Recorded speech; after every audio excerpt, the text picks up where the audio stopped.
It's 2025 and a new year means brand new opportunities. And for a lot of you out there, I know you've been thinking about one thing over the holidays, and that is starting your own business. But you have so many questions like how do I get started? How do I come up with a brand? How do I even sell stuff to people? And what am I even going to sell? Now take a deep breath. Shopify has got you. Shopify makes it simple to create your brand, open for business, and get your first sale. And you can get your store up and running easily with thousands of customizable templates. You don't have to be a coding nerd or a design geek to get this done. All you need to do is drag and drop. Shopify also helps with the details like shipping, taxes, and payments from one single dashboard, so you can focus on the important stuff, like growing your business. Established in 2025 has a nice ring to it, doesn't it? Sign up for your $1 per month trial period at shopify.com/truecrime, all lowercase. Go to shopify.com/truecrime to start selling with Shopify today. Shopify.com/truecrime. I'm Alice. And I'm Brett. And this is the Prosecutor's Legal Briefs.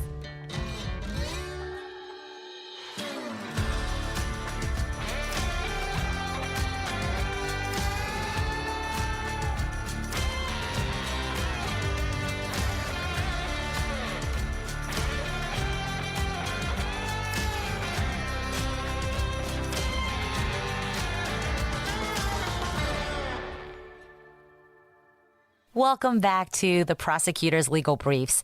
I'm your host, Alice, and I'm joined, as always, by my self-sufficient co-host, Brett. Oh, Alice, I just love your puns so much. You're so brilliant. They're so funny. I laugh. You'd be a great dad, Alice. I know you're a great mom, but you'd be a great dad. You got the dad jokes down to a science. I just love it because, look, everything has to tie in, and also it helps me think of words for you because you are incredibly self-sufficient, but I mean, I don't know that that's that big of a compliment, but here's what I think about when I think of you and self-sufficiency.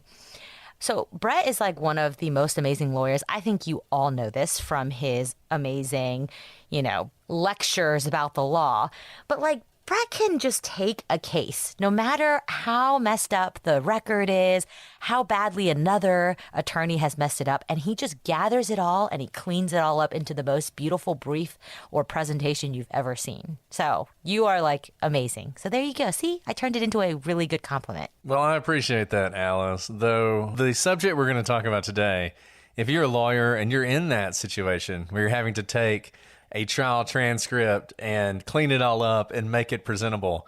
If you are dealing with a situation where the person decided to represent themselves, then good luck. It's going to be a challenge because you are in for some sort of whirlwind experience, because the old saw about how anybody who represents themselves has a fool for a lawyer.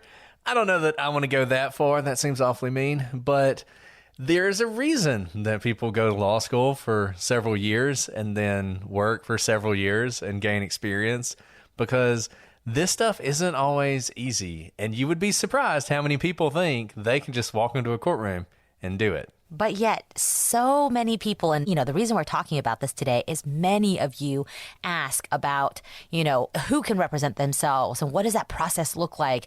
Is the process in court any different when someone represents themselves?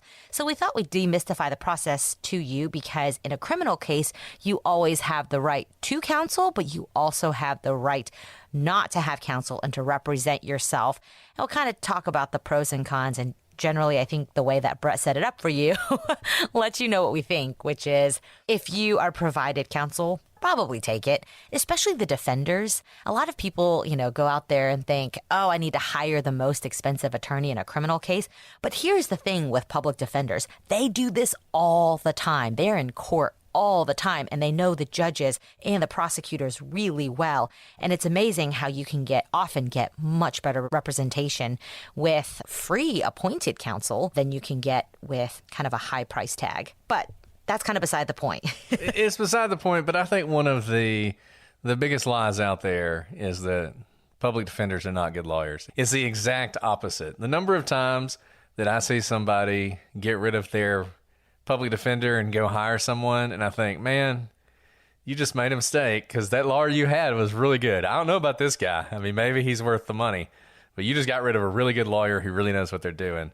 So yeah, we should disabuse people of that notion. All you guys out there, if there are any public defenders listening, we know how good you guys are, and I always prefer not to see you in court. But the one I prefer to see the least in court is definitely the person who wants to represent themselves. And here's the thing about this. It takes a certain kind of person to decide that at the most important juncture of their life, when everything's on the line and they're being accused of some crime and they probably can go to jail for a really long time, they are going to take it upon themselves to walk into a courtroom and try and convince a jury that they didn't do it, even though they have never done that before. It takes a certain kind of person to do that. And in my experience, the people I see do it tend to be, I don't know if you guys are familiar with something called sovereign citizens, but sovereign citizens have this ideology that they are a nation unto themselves, and so they are sovereign, and therefore the laws don't apply to them.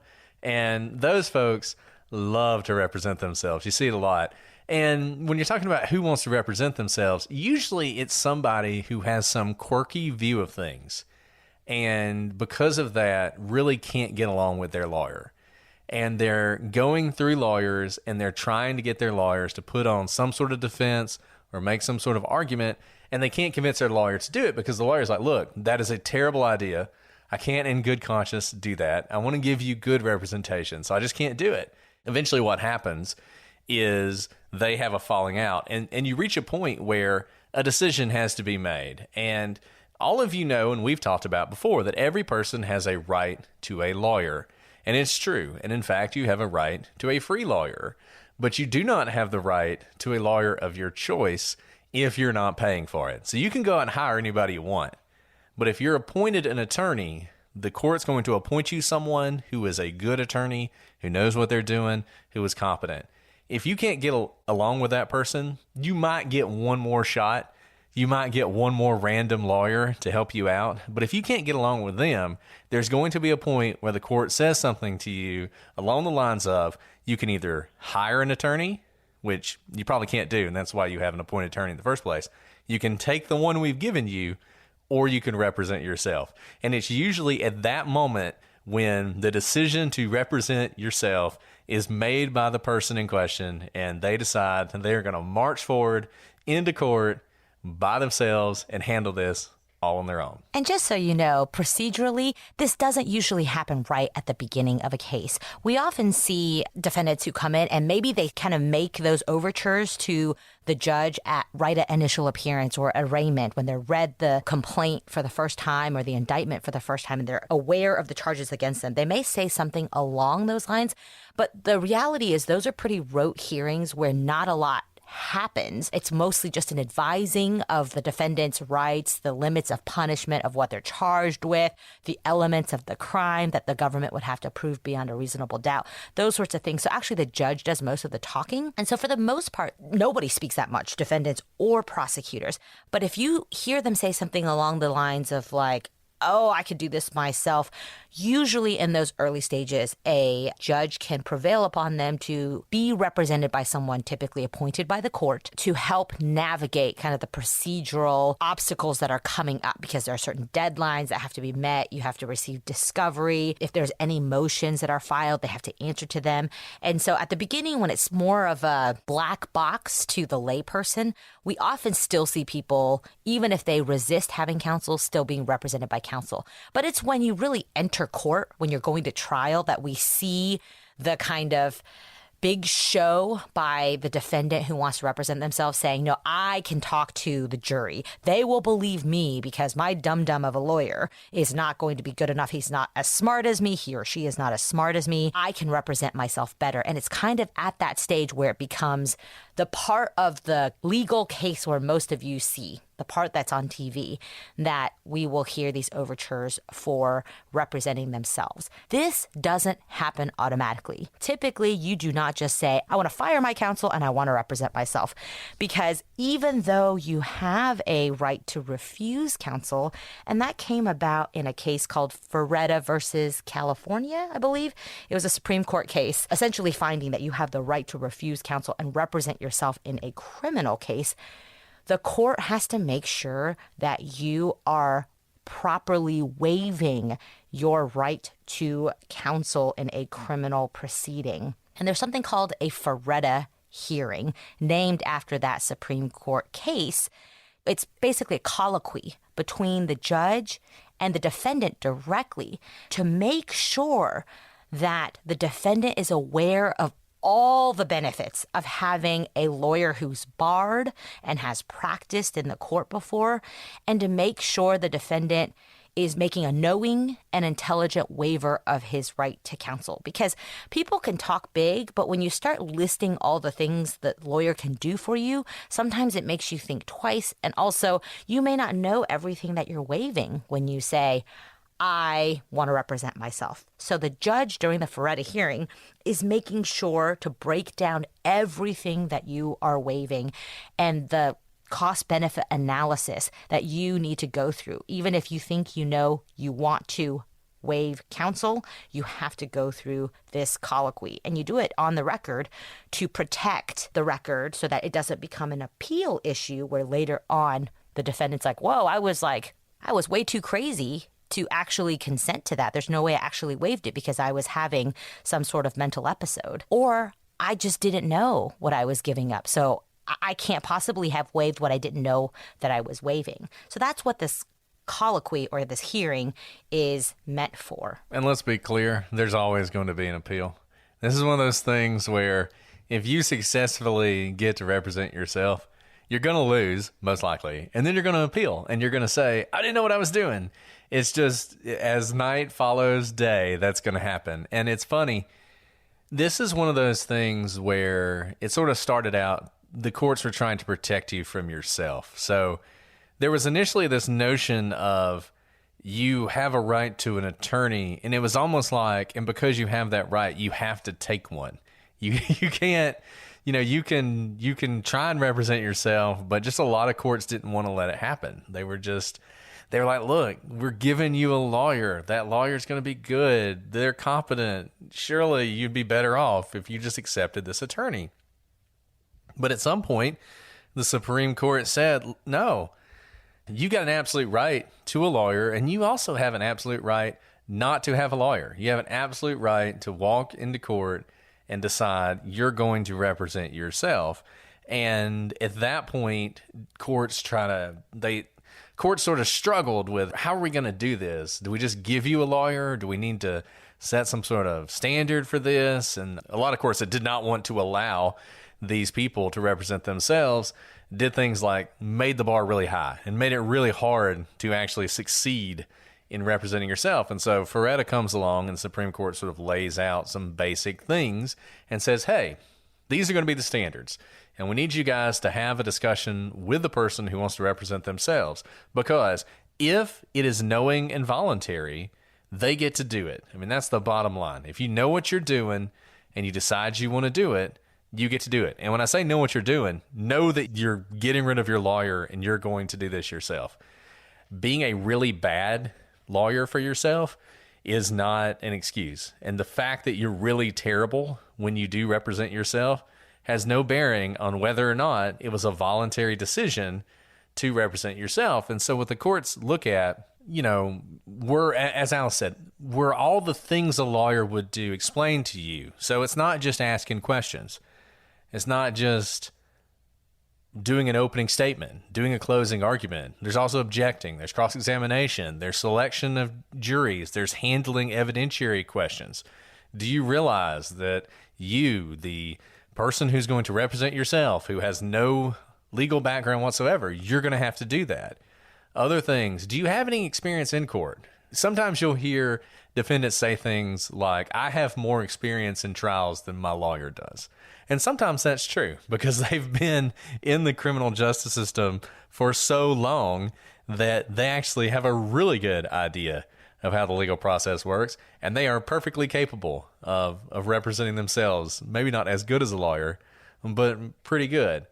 And those are the kind of things that the judge is trying to figure out, making sure you don't have any mental illness that's preventing you from making an informed decision or will make it not possible for you to actually represent yourself. Do you understand the rules of the court? Are you able to conduct yourself at least partially as an attorney and not as just some sort of crazy person who's making a scene and causing disruptions. But if all those things are true, then you get to represent yourself. And just so you know, these questions are really direct. Again, kind of like Brett said, to give you an idea of some of the questions are like, do you know that you may miss important defenses to the case because of your lack of knowledge of the law? Do you know that you are still bound by the technical rules of the court that took years for a lawyer to learn? Do you know that if you're representing yourself, you're assuming full responsibility for your defense? So those sorts of things where they really get to the heart and they don't just beat around the bush. And I think this is proper because, again, how would you know if you've never been a lawyer before what you're waiving? And it's interesting because if you succeed in this, it doesn't actually mean that you're going to go into it alone. Actually, you still have some help. There's something that's called standby counsel. Usually it's the person who's represented you up to this point. It's often funny because usually whoever that is, the defendant now hates them and doesn't ever want to talk to them. And so you see this really weird dynamic where you have this lawyer who's sitting over there near the defendant during the trial, but the defendant just ignores them and doesn't want to talk to them and doesn't want to use them because they've lost faith in them. That's the whole reason they're representing themselves. But they are there and they are allowed to give advice and counsel to the person who's representing themselves. Help them through some of these technical questions. Help them through things like voir dire and evidentiary issues and complying with the rules and properly authenticating evidence. All the sort of little things that you probably would have no idea what you're doing. And that's why it's good to have somebody who actually does know what they're doing. So in a weird way, you don't have a lawyer. That person doesn't speak for you, but you can use them as much as you want. Could you use them to actually sort of ask questions and that sort of thing? I don't know. It's sort of an interesting question. It might kind of be up to the judge, but they are there to help you in a lot of different ways and ensure that your rights are still protected, even though you have decided to represent yourself. Now, here's a question for you, Alice. Is the judge allowed to help you if you represent yourself? I mean, not technically, but in reality, that's what happens, right? And because at the very beginning, you said the person you least want to face in court is someone who represents themselves. And that is because the prosecution and the judge face the same problem. You're typically facing a defendant representing themselves who just doesn't know what they're doing. So it's like playing chess with someone who has no idea the rules of the game. So they may not be trying to mess up the game or mess up the board, but they have no idea where a knight can go, where a pawn can go, whose turn it is. And so as a result, the judge who's kind of refereeing this chess game, so to speak, in this analogy, is having to be on guard at all times and correcting mistakes and making sure they don't go outside of the bounds and being like, you can't do that right now. And there's just a lot more refereeing on the judge's part, whereas typically you can be whatever type of judge you want. But typically when you are trying a case before a jury, the judge tries not to insert themselves too much because they don't want to influence the jury. You know, the judge doesn't make facial remarks. They don't try to, grimace or look shocked if some witness is saying something because they want the jurors to be able to make the fact determinations based on what they hear and not what the judge says. So the reality is everyone just has to kind of be on guard a lot more, both the prosecution and the judge. And because the defendant isn't going to know many of those substantive rules and know how to go about trial, the judge will often look to the prosecution to do it for the defendant, which is, I think we've both been in that situation before. It's exhausting. It's a strange posture to be in because you're kind of having to argue against yourself sometimes to make sure that the record is clean and the defendant knows what's going on. Yeah, the worst part is you actually have to know what you're doing when you're against somebody who's pro se, because they will do things like object where they obviously shouldn't object, but the judge who's trying to be even-handed will look at you and ask, well, why shouldn't I sustain their objection? And all of a sudden, you have to think back to the rules of evidence and remember, why isn't this hearsay again? Just all the things you would never have to do with a lawyer who knows who knows the rules and knows that they're going to lose this objection. They've already thought through it. They've already realized, oh, there's an exception. No point in objecting here. But the defendant, he doesn't know. He hears you asking what somebody told somebody else, and he thinks that's hearsay. And so he jumps up and says, objection, hearsay. And then you got to be like, oh, it's like present sense impression exception, Your Honor, I think. And it really can be difficult. You kind of have to show your work a lot more, right? Like there's no shortcuts there because you're not sharing the same language within a side. You can't just say like, well, 403, that's a rule of evidence, but a layperson doesn't know what 403B might mean. And so you have to kind of spell everything out. And because we sometimes talk in shorthand and legalese, it doesn't come right to the tip of your tongue to be able to rattle off every single provision of the federal rules of evidence or the local rules of evidence or what have you. And I think you guys would be surprised. Most of you, when you see cases, they're on court TV and they're highly controversial, really famous cases. I mean, think of the Casey Anthony case. That was a case where the lawyers didn't like each other very much and they didn't work together very well. But in most cases, in most criminal cases, the lawyers are actually working really well together. And there's this strange sort of teamwork between the prosecution and the defense to streamline the case, to decide the things that can be decided amongst the lawyers before trial, to keep things out of the judge's purview if possible. Things like, are we going to argue about whether this piece of evidence should come in or not? If we all agree that this is admissible, let's not waste time calling the custodian of records to come in here and say, yes, this is a document we keep in our records. Yes, this is the same document that is in our files. Move to admit and have it admitted when you want to talk about that record with somebody, not the person who's going to tell you it's authentic. So if you can agree with the other side, yeah, this is authentic, we're not going to waste our time with that. That saves a lot of time.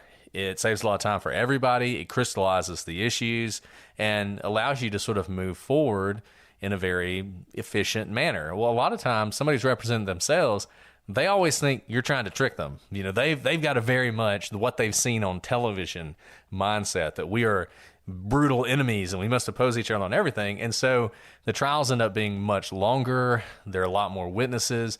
A lot less is decided beforehand. And it really can be frustrating. And that's one of the reasons you will see judges interject themselves a lot more than they might otherwise, because they sort of recognize, got to keep this thing on track. And it is an interesting dynamic. Like Alice said, you'll have the prosecution, which will also be occasionally helping the defendant kind of work through their stuff to keep the case moving, because nothing's worse for the prosecution than a bored jury in a bogged down case where they're just over there, kill me, right? I mean, that's not good for the prosecution. It can also not be good for the defense if it looks like the defense is stonewalling and sandbagging and making this thing go long. But from the prosecution's perspective, you certainly don't want that. You want to get the evidence out, you want to give it to the jury and let them make a decision. And a lot of times when you have one of these cases, it's like pulling teeth. It is, every single thing that happens takes forever. That's really true. And here's the thing. Trials take a long time, but not if you streamline them. When you don't know what you can concede, you don't concede anything. And it makes it so long and so boring because there's so many technicalities that are not going to win the case for you, but they're necessary for the trial process. And you don't get to skip or stipulate and agree to any of those kind of more technical, boring parts of trial. So with all that said, why do people want to represent themselves? Well, that's a great question. I mean, I think part of it is arrogance. But one thing you will see on certain occasions, and there are some famous instances of this, is you have someone who wants to represent themselves because it's going to make it really difficult on the victim. And here's a question people will sometimes ask. If someone represents themselves, well, I mean, say it's a sexual assault, or even a murder. And, in a sexual assault, it might be the actual victim. In a murder, it might be a close family member, maybe someone who found the body. There was a case a couple years ago, maybe not even a couple years ago, where a father killed some of his family and tried to kill his son, but failed. And his son testified, and the father represented himself and cross-examined his own son, who he had tried to kill. And people will sometimes ask, is there any way to avoid that? If you have one of these situations where people are representing themselves, how can you keep it from being something that re-victimizes the victim? And the answer is, except for extremely limited circumstances, you cannot, because, as we have talked about before, every person has a right to face their accuser in court. If someone is going to accuse another person of a crime, that person, usually through their representative, who is a lawyer, has an opportunity to cross-examine them, to question them, to try and poke holes in what they're saying, to prove that they're lying, to make that person stand strong in the face of cross-examination and convince a jury who doesn't know who's lying and who's telling the truth, convince a jury that they are, in fact, truthful. And it's hard enough when it's a lawyer. It's a lot harder when it's actually the person who is accused of committing the crime. The one exception to this in a lot of jurisdictions is very young children. So if you have a very young child or a child who has some pretty severe mental or physical issues, there are circumstances in which that person can be questioned outside the presence of the jury. There's all sorts of things you can use, videotapes, things that try and make it easier on that person. And in those circumstances, it might be appropriate for a judge to allow the standby counsel to question that person. These are very fraught things. They're very delicate things. You have to be very careful because the core constitutional rights are at issue here. It doesn't get any more fundamental than in a criminal trial. You get to cross-examine your accuser. You get to face your accuser. And so when you're trying to figure out ways to make it easier on the victim, if you go too far, then the trial becomes a farce. It's no longer innocent until proven guilty. It's, we assume you're guilty. I mean, even calling them the victim to a certain extent already predetermines something. Now, sometimes, like I said, if it's a murder, well, somebody murdered that person, so we know they're the victim. But in other cases where it really is sort of one person's word against another person's word, and there's a question of is someone telling the truth, is someone lying, even assuming that they're the victim predetermines something. And so you just have to be really careful when you're trying to protect that person to make sure that you don't go too far and trample on the defendant's constitutional rights. So with all that said, how frequently does this happen? So we see this actually not too infrequently. The majority of our defendants are represented by counsel, but sometimes they go through multiple counsel if they have difficulty getting along with them. But we have, actually, Brett and I, one of our first cases that we tried together was against a defendant who wanted to represent himself. I think he first made his way through about like 6 or 7 different counsel, and everyone knew all along that on the day of trial, he was going to assert his right to represent himself. And indeed, that's basically what happened. I think it might have been the week of trial, something like that, very close in time to trial. And we went through the whole Ferretta hearing, and he fit the mold of who we usually see wanting to represent themselves. Not everyone who wants to represent themselves is arrogant. But in this case, I mean, he had a big personality. This guy was a big-time drug dealer, and he was used to calling the shots for all the people who worked under him. And it did not suit his personality to be told what to do or to let the prosecution or all the witnesses on the stand speak these terrible things about him and for him not to be able to open his mouth. It was just too much for him. He needed to be able to say something. And in fact, he did. He spoke a lot. and so the judge was very careful, went through a very thorough Ferretta hearing because this person was a very litigious person. I don't even think this was his first trial. I think maybe he'd been charged many, many times before, convicted many times before for violent offenses, and had gone to trial many times before. And in fact, he said that to the judge. He said, I've had more trials than my counsel has, which was not quite true, but he himself, I think, had been through quite a few trials and he had seen a lot. And it was interesting because there was also a little bit of that getting to cross-examine people himself, because a lot of the people who testified against him were other people who were part of the drug trafficking organization who had pled guilty. And so those people were testifying as part of a cooperation agreement with the government. And a lot of them, I mean, all of them, he got to cross-examine. And I think part of him thought that if he stood up there and started questioning them, that they would kind of fall apart, that they wouldn't want to answer him directly and say, oh no, you're the guy I bought the drugs from. And to their credit, they all said exactly what happened, and they didn't back down when they were cross-examined. And at the end of the day, he was convicted. My last appeal that I had in front of the appellate courts and had to do an oral argument for was a similar case where a guy who represented himself, he lost. And then his appointed appellate counsel, it's kind of interesting, he had an appointed appellate counsel who argued that his decision to represent himself was not knowing and voluntary. I don't know that he would have wanted to make that argument, but he didn't really have a choice in this circumstance, and his appointed counsel went ahead and made the arguments for him. And we had an oral argument, we went back and forth on it, and at the end of the day, the court upheld his conviction. So it is difficult if you represent yourself to get out from underneath it. It's not impossible, and it does happen. And usually when it happens, it's because the lower court didn't do a good job of making sure that you knew exactly what you were getting yourself into and that this was truly a voluntary decision. So it doesn't happen a lot. It happens successfully, even less. I mean, the number of successful times people represent themselves has to be pretty vanishing. It happens, though. It's not that it never happens, but it is pretty rare. And it's probably one of those things that has an outsized place in the consciousness of Americans because of television than in reality. But both of us have seen it, and we have tried cases where it happens. So, people are representing themselves every day. Not a good idea. Maybe I'm biased as a lawyer, but I think you should get yourself a lawyer if you're charged with a crime. Hey, even if I was a defendant, I would want a lawyer. I don't want all that pressure on myself, because that's the other thing is there's so many things going on. Even if we prosecute a case primarily with just one attorney, when we go to trial, we always have a second chair because there's so much going on. There's what the judge is doing, what the jury is doing, what the witness is doing, what the defendant is doing.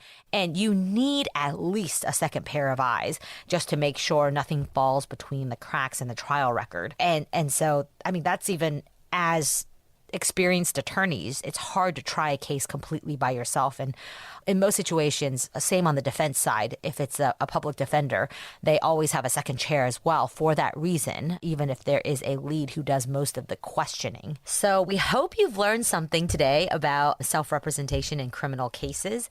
And if we haven't answered something that you're wondering, please let us know as always, because we are talking about this today because you guys asked about it. And we'll probably cover something like this on our other podcast, the Prosecutors Podcast, where someone represents themselves. So if you have a great case that you want us to cover that touches on this topic, let us know. Otherwise, Brett, do you have anything else to add? How-to tips on how best to represent yourself or anything like that? I think the best tip on how to represent yourself is not to represent yourself.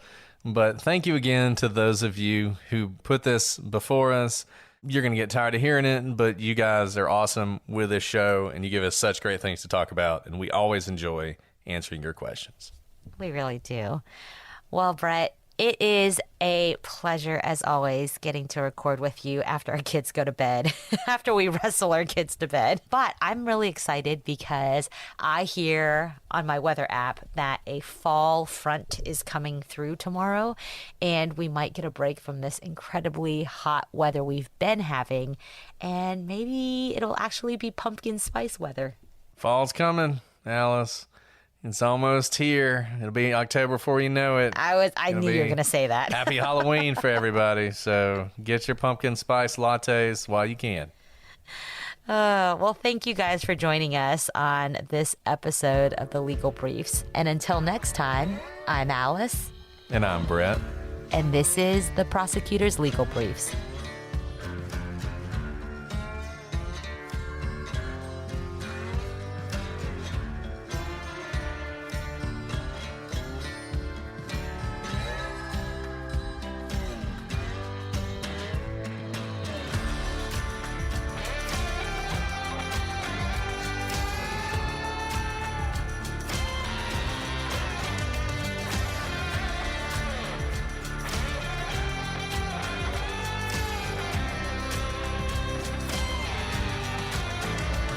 How was I supposed to know you were operating at Alice speeds today?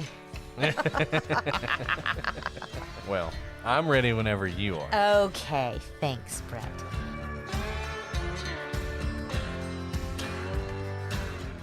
Good job, Alice. Look at us riff on nothing. I always feel guilty when we just completely riff off of our experience because I'm like, surely That's why someone else people can come. do better. They're I- coming for our I guess experience. so. I guess so. I'm not winging it. You're right. We just do this all the time. Yeah, that's why this is the easy podcast. The other This podcast the is the easy hard one. podcast.